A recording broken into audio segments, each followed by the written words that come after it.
அதிசயங்கள் வளரும். அத்தியாயம் 1. நான் காலம் பேசுறேன். சில விஷயங்களை எல்லாராலையும் புரிஞ்சுக்க முடியும். ஆனா சில விஷயங்களை உணர மட்டும்தான் முடியும். அப்படியான ஒரு விஷயத்தை பத்தி தான் இன்னைக்கு நாம பார்க்கவிருக்கோம். அதனால உங்க தர்க்க அறிவை எல்லாம் ஒரு ஓரமா வச்சுட்டு திறந்த மனதோட என்னோட பயணிச்சிங்கன்னா ஒரு அதிசயமான உலகத்துக்குள்ள உங்களை என்னால கூட்டிட்டு போக முடியும். அது உங்க வாழ்க்கைக்கும் ஒரு மிகச்சிறந்த வழிகாட்டியா அமையும்னு என்னால உறுதியா சொல்ல முடியும். இனி நாம பார்க்க வந்த விஷயத்துக்குள்ள போகலாம். மரணம் கண்டிப்பாக நிகழும் என்று கணித்த 65 ஜோதிடர்கள்.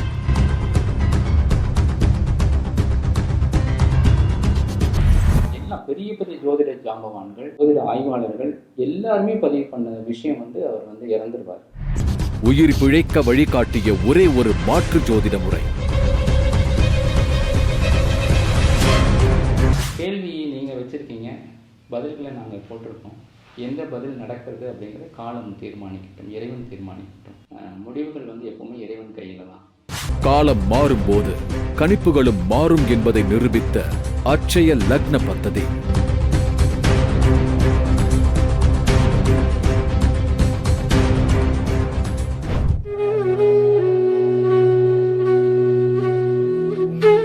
தஞ்சை பெரிய கோவில். அத பத்தி சொல்ல தொடங்கினா ராஜராஜ சோழனை பத்தியும் பேசி ஆகணும். முதல்ல தஞ்சை பெரிய கோயிலை பத்தி பேசணும்னா அதுல இருக்கிற நுட்பமான ஒவ்வொரு தகவல்களையும் தனித்தனியா நாம பதிவு செஞ்சாகணும். அதன் மூலமா கோவிலோட நிஜ பிரம்மாண்டத்தை கொஞ்சம் கொஞ்சமா பார்க்கிறவங்களோட மனசுல உணர்த்த முடியும். அதுக்கப்புறம்தான் இத்தனை பெரிய கோயிலை உருவாக்கிய ராஜராஜ சோழனை பத்தியும் அவரு தஞ்சை கோயிலை உருவாக்கிய அதிசயத்தை பத்தியும் விவரிக்க முடியும். அப்படித்தான் இன்னைக்கு நாம பார்க்க போற விஷயமும் ஒரு மிகப்பெரிய பிரம்மாண்டம், அட்சய லக்ன பத்ததி ஜோதிட முறை. இதுக்கு பின்னால ஒருத்தரோட 12 ஆண்டு தவம் மறைஞ்சிருக்கு. உடல் எப்படி வளருதோ, மனம் எப்படி வளருதோ, அதே போல் ஒருவருடைய அச்சய இலக்கணம் வளரும் போது மிகப்பெரிய மாற்றத்தை, மிகப்பெரிய ஒரு நல்வினை தீவினைகளுக்கு ஏற்ப அவர் அந்தந்த வயதில் ஒரு குறிப்பிட்ட நல்ல பலன்களையும் தீய பலன்களையும் அடையணும் அப்படிங்கிறது தான் அச்சய இலக்கண பദ്ധதி. வயது வளர வளர இலக்கணமும் 12 பாகங்களாக, 12 படிநிலைகளாக, 12 வளர்நிலை ஜாதகங்களாக எடுத்துக்கொள்ளப்பட்டு ஒவ்வொரு பாவகத்துக்கும் ஒவ்வொரு கேள்விகளுக்கு தகுந்தாற்போல் பாரம்பரியத்தில் உள்ளது 1 வயசுலேருந்து 10 வயசு வரையும் உடல் தோற்றம், பாலரிஷ்ட தோஷம் அப்படிங்கிற மாதிரி. அதே மாதிரி நம்ம என்ன சொல்றோம், 1 வயசுலேருந்து 10 வயசு வரையும் அவர் நோய்வாய் சம்பந்தப்பட்ட கேள்விக்கு தான் ஜாதகம் வருவார். அழகாக பலன் சொல்ல முடியும் அப்படிங்கிறது தான் அச்சய இலக்கணம், வளரும் இலக்கணம், வயதின் இலக்கணம். அட்சய லக்ன பத்ததி எனும் புதியதொரு ஜோதிட முறையை உருவாக்கியவரு வாக்கு யோகி ஐயா திரு பொதுவுடை மூர்த்தி அவர்கள். அவரை பத்தி தெரிஞ்சுக்கிறதுக்கு முன்னால அட்சய லக்ன பத்ததி ஜோதிட முறை நிகழ்த்திய சில அதிசயங்களை முதல்ல தெரிஞ்சுக்கலாம். அப்பதான் நாம இந்த புதிய கண்டுபிடிப்பின் பிரம்மாண்டத்துக்குள்ளேயே நுழைய முடியும். அப்படி இப்ப நாம பார்க்க போற முதல் அதிசயம் இதோ.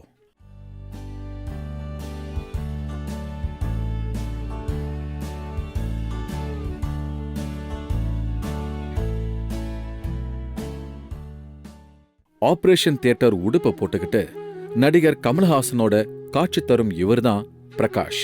கோவையை சேர்ந்தவர். நாம பார்க்க போற மிக முக்கியமான ஒரு ஆய்வை இவர் தான் செஞ்சிருக்காரு. ரொம்ப வருஷமா மருத்துவத்துறையில வேலை பார்த்துக்கிட்டு இருக்காரு. ஒரு பிரபலமான ஹாஸ்பிட்டல்ல மயக்கவியல் நிபுணரா தன்னோட தொழிலை தொடங்கினவரு.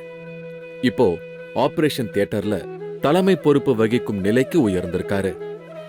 இப்படிப்பட்டவரு இப்போ ஒரு ஜோதிட ஆய்வை நடத்தி ஒரு மிகப்பெரிய உண்மைய இந்த உலகத்துக்கு நிரூபிச்சிருக்காரு.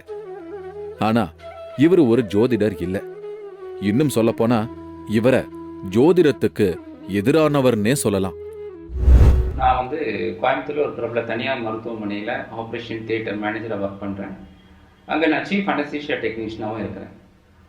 அங்கே வர பேஷண்ட்ஸில் இந்த டெலிவரிக்காக வர பேஷண்ட்ஸ் பார்த்தீங்கன்னா சிசேரியன் செக்ஷனுக்கு வரவங்க ஜோதிடர்கிட்ட டைம் குறிச்சிட்டு ஒரு குறிப்பிட்ட நேரத்திலேயே சிசேரியன் பண்ணணும் அப்படின்னு சொல்லிட்டு ரொம்ப இன்சிஸ்ட் பண்ணுவாங்க.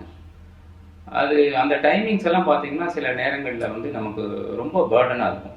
ஒரு பார்த்தீங்கன்னா அதிகாலை 2:15 2:16 வந்து எங்களுக்கு பண்ணி கொடுக்கணும் அப்படின்னு வந்து கேட்பாங்க. சில வேளைகளில் வந்து பார்த்தீங்கன்னா விடுமுறை நாளான ஞாயிற்றுக்கிழமைகளில் மதியம் ஒரு 1:30 1:35 பண்ணி கொடுக்கணும்னு சொல்லிட்டு கேட்பாங்க. இதெல்லாம் வந்து பார்த்தீங்கன்னா ஆப்ரேஷன் தியேட்டரில் இருக்கிற ஸ்டாஃப்ஸான எங்களுக்கு வந்து ரொம்ப பேர்டனாக இருக்கும். அந்த விதத்தில் வந்து இந்த ஜோதிடர்கள் ஏன் வந்து இப்படி ஒரு ஒரு அசாதாரண நேரங்களெல்லாம் குறித்து கொடுக்குறாங்க அப்படிங்கிற ஒரு கோபம் கூட வரும். பல நேரங்களில் வந்து ஜோதிடர்கள் மேலே கோபம் வரும். அந்த மாதிரியான பேர்டனை நான் நிறைய முறை, ஒரு தடவை 2 முறை இல்லை, நான் 32 ஆண்டுகளாக இந்த மருத்துவத்துறையில் பணியாற்றுகின்றேன். இந்த 32 வருஷத்தில் வந்து இந்த மாதிரி பேர்டனை ஒரு டைம் 2 டைம் இல்லை, ஆயிரக்கணக்கான முறை நான் சந்தித்திருக்கின்றேன். என்னுடைய சக நண்பர்கள் இதனால் மிகவும் பாதிக்கப்பட்டுள்ளார்கள். எல்லாவற்றையும் மாற்றும் சக்தி காலமாகிய எனக்கு உண்டுன்னு சொல்றத நீங்க கேட்டிருப்பீங்க. அப்படித்தான் பிரகாஷ் வாழ்க்கையிலையும் சில மாற்றங்கள் நடந்திருக்கு. குடும்பத்துல ஏற்பட்ட சில சங்கடங்களை மாத்த ஜோதிடத்தை படிக்க தொடங்கி இருக்காரு பிரகாஷ். அதுவும் ஜோதிடத்தின் உண்மைத்தன்மையை நிரூபிக்க வேண்டி படிச்சிருக்காரு. என்னுடைய தந்தையினுடைய இறப்புலேருந்து நான் அந்த துயரத்துலேருந்து வெளியில் வரணும், என்னையும் ஒரு டைவர்ட் பண்ணிக்கணும். எனக்கு ஒரு விஷயத்தில் சந்தேகம் இருக்குது, அந்த சந்தேகத்தை நான் தீர்த்து கொள்ள வேண்டும் என்ற ஒரு ஆர்வமும் ஒரு தூண்டுதலாக எனக்குள்ளே வந்தபோது, ஜோதிடம் உண்மையா பொய்யா இந்த காலகட்டத்தில் வந்து தெரிஞ்சுக்கலாமே, நமக்கும் ஒரு டைவர்ஷன் தேவைப்படுது இல்லையா அப்படிங்கிற ஒரு எண்ணம் எனக்கு தோன்றுச்சு. நான் அந்த வகுப்பினுடைய அறிமுக வகுப்புக்கு போனேன். அங்கே போய் அறிமுக வகுப்பில் போய் என்னுடைய அறிமுக உரையை நான் அந்த நிகழ்த்தும் போது அந்த ஜோதிட ஆசிரியர்கள் முன்னாடி பேசும்போது சொன்னேன், நான் இங்கே வந்து ஜோதிடம் கற்றுக்கிறதுக்காக வந்திருக்கேன் அப்படிங்கிறது இல்லை, ஜோதிடம் உண்மையா பொய்யா அப்படின்னு தெரிஞ்சுக்கிறதுக்காக வந்திருக்கேன். ஏன்னா என்னுடைய நிலைப்பாடை நான் சொல்லிடுறேன், ஜோதிடம் வந்து ஒரு பித்தலாட்டம், பொய், இது வந்து உண்மையே கிடையாது. இது மக்களை ஏமாத்துறதுக்கான ஒரு முயற்சி, மக்கள்கிட்ட இருந்து பணத்தை வந்து பறிக்கிறதுக்கான ஒரு தொழிலாக இதை செய்துட்டு இருக்கிறீங்க அப்படிங்கிற எண்ணம் கொண்டவன் நான். அதனால இதை பற்றி நான் தெரிஞ்சுக்கிறதுக்காக, இது உண்மையா பொய்யான்னு தெரிஞ்சுக்கிறதுக்காக தான் இதை வந்து படிக்க வந்திருக்கேன். என்னுடைய நோக்கம், அதை நான் தெளிவாக சொல்லிடுறேன், என்னுடைய நோக்கம் ஜோதிடம் உண்மை இல்லை அப்படின்னு நான் ப்ரூவ் பண்ணணும். ஜோதிடம் படிச்சதுமே அதன் மீதான பிரகாஷின் பார்வை மாறி இருக்கு. ஆனாலும் ஜோதிடத்தை தொழிலாக செய்யும் எண்ணம் அவருக்கு இல்ல. ஜோதிடம் இனி தனது ஆய்வுகளுக்கு மட்டுமே என்பதில் உறுதியா இருந்திருக்காரு. இப்போ ஜாதகம் பார்த்து நேரம் குறிச்சு குழந்தைய ஆபரேஷன் செஞ்சு வெளியே எடுக்கிறதால யாரும் விதியை மாத்த முடியாது அப்படிங்கிற தெளிவு பிரகாஷுக்கு கிடைச்சிருக்கு. ஜோதிடர் குறித்த நேரத்தில் குழந்தை பிறப்பு நிகழ்வதில்லை, நிகழாது. அவங்க அப்போ அந்த தாய் தந்தையருடைய பூர்வ புண்ணிய பலன், இந்த குழந்தை இந்த நேரத்தில் தான் பிறக்கணும்னு விதி இருந்தால் அதற்கான இது எல்லாமே நடக்கும். ஆனால் இதை வந்து நீங்கள் முதல் புள்ளியை மட்டும்தான் தீர்மானிக்கிறீங்க, அதனுடைய தொடர் புள்ளிகளை யாராலையும் தீர்மானிக்க முடியாது அப்படிங்கிறது அந்த வகுப்பினுடைய இறுதி நாளில் பேசும்போது நான் சொன்னேன். திசையை வந்து நீங்கள் முடிவு பண்ணுறீங்க, புத்தி, அந்தரம், சூட்சுமம் இதையெல்லாம் யார் முடிவு பண்ணுறா? அது நீங்கள் முடிவு பண்ண முடியாது. நீங்கள் முடிவே பண்ண முடியாது. ஜோதிட ஆய்வுகள் செஞ்சுக்கிட்டு வந்தவருக்கு சில நெருடல்கள் ஏற்பட்டிருக்கு. பாரம்பரிய ஜோதிடத்துல உள்ள சில விஷயங்கள் பிரகாஷின் மனச உறுத்த ஆரம்பிச்சிருக்கு. 2 மணி நேரத்திற்கு ஒரு முறை லக்னம் மாறிக்கிட்டே இருக்கு. ஆனா பிறந்தது முதல் இறப்பு வரை லக்னம் மட்டும் ஒரே இடத்துலயா இருக்கும் அப்படிங்கிற ஒரு சந்தேகம் இவருக்கு ஏற்பட்டிருக்கு. பிரகாஷின் கேள்விக்கு பாரம்பரிய ஜோதிடத்தில் முறையான பதில் யாரிடமும் இல்லை. எப்பவுமே என்னுடைய ஆய்வு கண்ணோட்டத்தில் இருக்குன்னா நான் என்னுடைய கேள்விகளை வந்து எப்பவுமே சந்திரன் பயணித்து டெய்லியும் ஒரு ராசி வந்து 2.25 நாளைக்கு ஒருக்கா மாறுது அப்படின்னா, ஒரு நாளைக்கு 24 மணி நேரத்துக்குள்ள 12 லக்னமும் மாறி மாறி வருது அப்படின்னா, ஏன் வந்து வாழ்க்கையினுடைய ஓட்டத்தில் நம்மளுடைய ஜென்ம லக்னம் மாறாதா அப்படிங்கிற கேள்வியை நான் வந்து என்னுடைய பாரம்பரியத்தினுடைய அடிப்படையிலையும் கேட்டிருக்கேன், உயர்நிலையிலையும் கேட்டிருக்கேன். அப்போ அவர் சொன்னது, இது பைத்தியகாரத்தனமான கேள்வி, இப்படிலாம் கேட்கக்கூடாது, இது யாராவது கேட்டாங்கன்னா ஜோதிட உலகத்தில் இருக்கவங்க எல்லாருமே சிரிப்பாங்க அப்படின்னு சொல்லியிருக்காரு. தனக்குள்ள எழுந்த சந்தேகத்துக்கு பாரம்பரிய ஜோதிடத்தில் பதில் இல்ல. இனி ஜோதிடம் தேவையில்லை, மருத்துவத்துறை ஒன்றே தனது வாழ்க்கைக்கு போதுமானது அப்படின்னு தன்னோட வாழ்க்கை பயணத்தை தொடர ஆரம்பிச்சிருக்காரு பிரகாஷ். 12 வருட இடைவெளிக்கு பிறகு வேறு ஒரு ரூபத்துல பிரகாஷின் வாழ்க்கைக்குள்ள ஜோதிடம் நுழைஞ்சது. அதுதான் அட்சய லக்ன பத்ததி எனும் புதிய ஜோதிட முறை. அது என்ன, அட்சய லக்ன பத்ததி ஜோதிடம். நாம எல்லோருக்கும் பிறந்த நேரத்தை அடிப்படையா வச்சு ஒரு ஜென்ம லக்னம் குறிச்சிருப்பாங்க. நம்மளோட வாழ்நாள் முழுமைக்கும் அது ஒண்ணுதான் நம்மளோட நிரந்தர லக்னமா இருக்கும். நம்மளோட உடலும் மனமும் வயது ஏற ஏற மாறிக்கிட்டே இருக்கும். அப்படின்னா லக்னமும் ராசியும் மட்டும் எப்படி ஒரே இடத்துல இருக்கும் அப்படிங்கிற கேள்விக்கு பதிலா உருவானதுதான் அட்சய லக்ன பத்ததி. லக்னம் அப்படிங்கிறது உடல், ராசி அப்படிங்கிறது மனம். இது இரண்டுமே வயது மாற மாற வளரும் அப்படிங்கிறது தான் அட்சய லக்ன பத்ததியோட முக்கியமான விதி. 89-90 வயசு வரை பாக்கியம் அப்படிங்கிறோம்ல, 89-90 வயசு வரை ஒரு வீட்டில் ஒரு ஜாதகர் இருந்தாலே அந்த வீடு பாக்கியசாலி அப்படின்னு சொல்றோம்ல, அந்த பாக்கியசாலியான குடும்பமே அந்த குடும்பம் தான். அப்போ 99-100 வரை வரைக்கும் இது 3வது கர்மா. அப்போ பார்த்தீங்கன்னா இந்த காலகட்டத்தில் ஒருத்தர் வாழ்ந்தாலே தன்னுடைய பேரனுக்காக, தன்னுடைய பேத்திக்காக, தன்னுடைய கொள்ளு பேரனுக்காக, கொள்ளு பேத்திக்காக, தன்னுடைய மகனுக்காக எல்லா நிகழ்வுகளையும் அந்த ஜாதகர் எல்லாத்தையும் கர்மாவையும் வாங்கிட்டு அவர் கழிஞ்சிருவார். அப்படிங்கிறதான் அந்த 91-100. 101-110 ஒரு குடும்பத்தில் 101 வயசுல 110 வயசு வரைக்கும் ஒருத்தர் வாழ்ந்துட்டாலே அந்த குடும்பம் பேரின்பமான மகிழ்ச்சியான குடும்பம் தான். அதில் ஒன்றும் மாற்று கருத்தே கிடையாது. அப்படிங்கிறத நான் அட்சய லக்ன பத்ததியில் சொல்கிறேன். 111-120 வயசு வரைக்கும் ஒருத்தர் வாழ்ந்தாலே 12ஆம் வீடு முக்தி அப்படின்னு நம்ம பாரம்பரியத்தில் சொல்கிறோம். அதே இதில் அட்சய லக்ன பத்ததியில் 111-120 வயது வரை வந்தால் அந்த ஜாதகர் உடல் முக்தி பெறுவது அப்படிங்கிறத நான் அழுத்தி சொல்கிறேன். ஏன்னா இது 121க்கு மேலே வாழ முடியாது அப்படின்னு வாழலாம், ஆனாலும் அந்த உடல் முக்தி பெற்றது, முக்திக்கான நிலையை அடைந்தது அப்படிங்கிறதான் அர்த்தம். லக்னம் மாறும் அப்படிங்கறதன் மூலமா அட்சய லக்ன பத்ததி ஜோதிட முறை கணிப்புகள்ல மிக துல்லியமான முடிவுகள் கிடைக்க தொடங்கி இருக்கு. Doctor C. பொதுவடை மூர்த்தி அவர்களோட கணிப்புகள் மட்டும் துல்லியமானது அல்ல. அவர்கிட்ட புதுசா சேர்ந்து படிச்ச ஒரு மாணவருக்கும் அதே துல்லியம் கிடைக்கும் விதமா அட்சய லக்ன பத்ததி ஜோதிட வகுப்புகள் வடிவமைக்கப்பட்டிருக்கு. எத்தனை வருடம் படித்தாலும், 10 வருடம் இல்லை 20 வருடம் 30 வருடம் படித்தாலும் இந்த கணக்கு முறைகள் ஒரே சீரான எண்ணங்கள்ல ஒரே சீரான அளவுகள் இல்லைன்னா அது புரிதல் இருக்காது.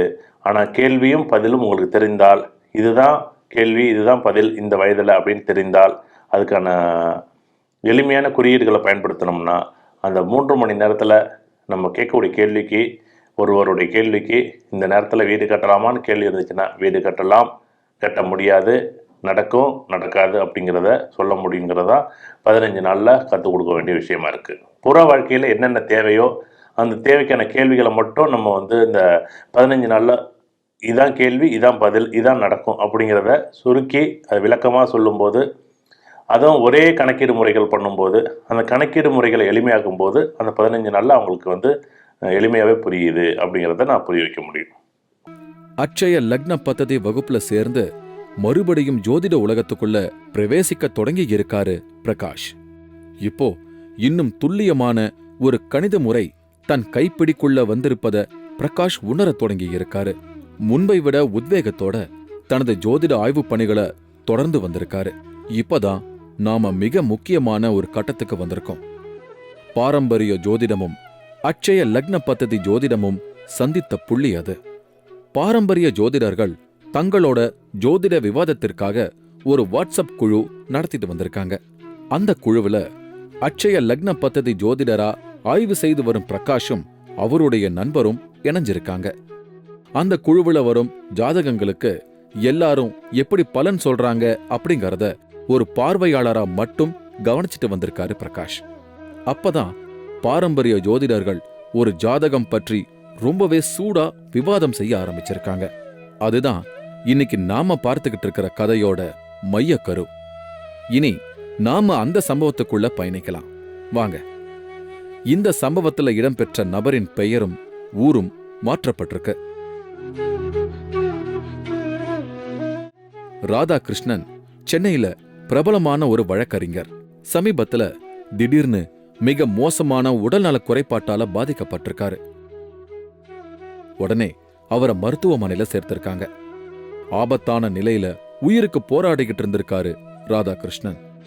அவரோட நிலைய பார்த்த உறவுகள் ரொம்பவே கவலைப்பட்டிருக்காங்க. அப்பதான் குடும்பத்தினர் ஜோதிடர்களோட உதவிய நாடினாங்க. அதன் மூலமா ராதாகிருஷ்ணனோட ஜாதகம் பாரம்பரிய ஜோதிட குழுவுல விவாதத்திற்கு எடுத்துக்கொள்ளப்பட்டிருக்கு. ஏறக்குறைய 100 பேருக்கு மேல இருந்த அந்த குழுவுல ராதாகிருஷ்ணன் ஜாதகம் ஆய்வு செய்யப்பட்டிருக்கு. ஜோதிடத்துல 40 வருட அனுபவம் வாய்ந்தவங்க உட்பட பெரும்பாலானவங்க அவருக்கு மரணம் உறுதின்னு சொல்லி ஒரு தேதியவே குறிச்சிட்டாங்க.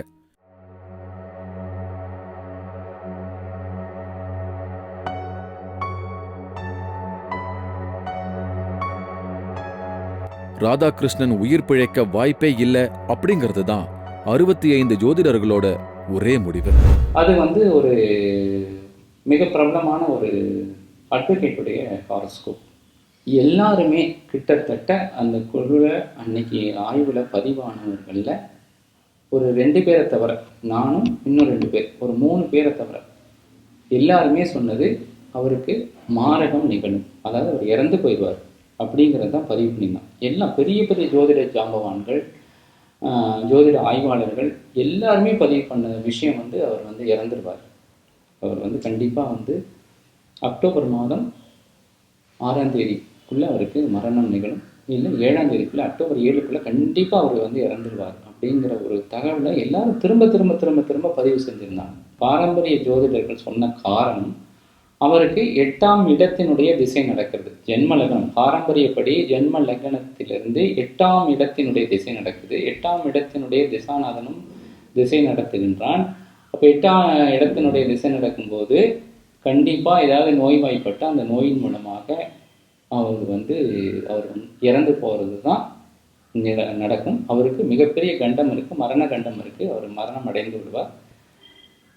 சிலர்லாம் தேதியே சொல்லியிருந்தாங்க, அக்டோபர் 6ஆம் தேதி இறந்துடுவார், அக்டோபர் 7ஆம் தேதிக்குள்ள இறந்துடுவார், அதிகபட்சமாக அவர் இருந்தால் அக்டோபர் 7ஆம் தேதி வரைக்கும் தான், அதுக்கப்புறம் அவர் இருக்கவே மாட்டார்னு சொல்லியிருந்தாங்க.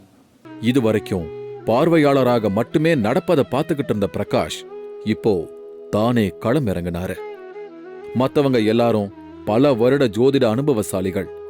ஆனா பிரகாஷோ அப்பதான் அட்சய லக்ன பத்ததி ஜோதிடத்துல உயர்நிலை முடிச்ச ஆய்வு மாணவர்.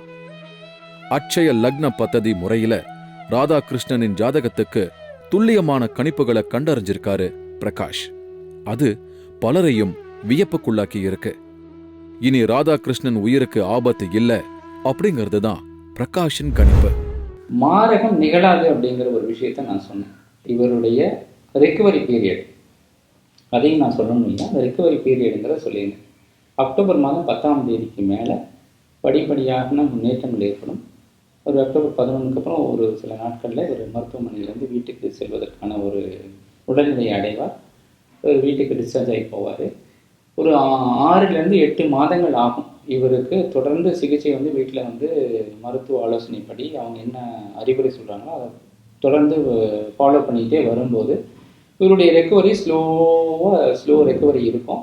ஒரு 6லேருந்து 8 மாதத்துக்கு அப்புறம் ஒரு 50லேருந்து 60% இவர் பழைய நிலைக்கு வருவதற்குண்டான வாய்ப்புகள் உண்டு. எல்லாருமே அக்டோபர் 7 கடைசி நாள்னு சொல்லியிருக்காங்க, நீங்கள் மட்டும் எப்படி இப்படி சொல்கிறீங்கன்னு கேட்டாங்க. அப்போ நான் சொன்னேன், பார்க்கலாம், இது வந்து ஆய்வு தானே, கேள்வி நீங்கள் வச்சுருக்கீங்க, பதில்களை நாங்கள் போட்டிருக்கோம், எந்த பதில் நடக்கிறது அப்படிங்கிறத காலம் தீர்மானிக்கட்டும், இறைவன் தீர்மானிக்கட்டும், முடிவுகள் வந்து எப்பவுமே இறைவன் கையில் தான். அட்சய லக்ன பத்ததி ஜோதிடத்தின் மூலமாக வழங்கப்பட்ட மிக துல்லியமான ஒரு வழிகாட்டுதல் தான் ராதாகிருஷ்ணனோட உயிரை காப்பாத்தி இருக்கு. அவருக்கு அறுவை சிகிச்சை நடந்தா உயிரை காப்பாற்ற முடியாது அப்படிங்கறத மிக துல்லியமா கண்டறிஞ்சு வழிகாட்டி இருக்கு அட்சய லக்ன பத்ததி ஜோதிடம். பட் நம்மளுடைய ஏஐபி மெத்தட் படி நாம் பார்க்கும்போது அவருக்கு மாரகம் நிகழ்வதற்கான வாய்ப்புகள் இருந்தாலும் அதுலேருந்து வெளியே வர்றதுக்கான ரெமெடி வந்து நமக்கு ஐயா சொல்லி கொடுத்துருக்காங்க. பொதுவுடைமூர்த்தி ஐயா அவர்கள் நமக்கு சொல்லியிருக்காங்க, மாரகம் அப்படின்னா மாரகம் நிகழாமல் இருக்கிறதுக்கு எந்த மாதிரியான ரெமெடிக்கு எங்கே நம்ம வந்து பார்க்கணும் அப்படிங்கிற அந்த நுட்பத்தை நமக்கு சொல்லி கொடுத்துருக்காங்க. அதுதான் ஏஐபியினுடைய டாப் மோஸ்ட் டெக்னிக்கல் பாயிண்ட்னு கூட சொல்லலாம். ரொம்ப நுட்பமான ஒரு விஷயம் அக்ஷய லக்ன பத்தினுடைய மிக நுட்பம், அதிநுட்பமாக நம்ம எப்படி எடுக்கிறோங்க. ரெமெடியை வந்து நம்ம சொல்லுவோம், மற்றவங்க சொல்கிற ரெமெடிக்கும் நம்ம சொல்கிற தீர்வுகளுக்கும் நிறைய வித்தியாசங்கள் உண்டு. ஒரே ஒரு விஷயத்தை இவங்க செஞ்சாங்கன்னா இவருக்கு மாரகம் நிகழாது அப்படிங்கிற என்னுடைய புரிதலை நான் இங்கே பதிவு செய்கிறேன். இவருக்கு ஆப்ரேஷன் பண்ணக்கூடாது. பெரும்பாலும் 99.999% அவங்க வந்து ஆப்ரேஷனுக்கு பரிந்துரைக்கிறது தான் இன்று வரை இருந்து வர நடைமுறை. என்னுடைய ஒரே ஒரு ஆலோசனை, இவருக்கு ஆப்ரேஷன் செய்யக்கூடாது. 8ஆம் இடத்தினுடைய அந்த காரகத்துவத்தை உரிய அந்த அறுவை சிகிச்சையை நீங்கள் செய்யக்கூடாது. இவர் உடம்புல கத்தி வச்சுட்டீங்க அப்படின்னா இவரை காப்பாற்ற முடியாது. இவருக்கு மரணம் நிச்சயம். அனுபவம் வாய்ந்த பாரம்பரிய ஜோதிடர்கள் சொன்னதையெல்லாம் புரட்டி போட்டிருக்கு அட்சய லக்ன பத்ததி முறையின் துல்லியமான கணிப்பு. மரணத்துக்கு நாள் குறிச்சிட்டு பாரம்பரிய ஜோதிடர்கள் எல்லாரும் குறிப்பிட்ட அந்த நாளை எதிர்பார்த்து காத்திருந்தாங்க.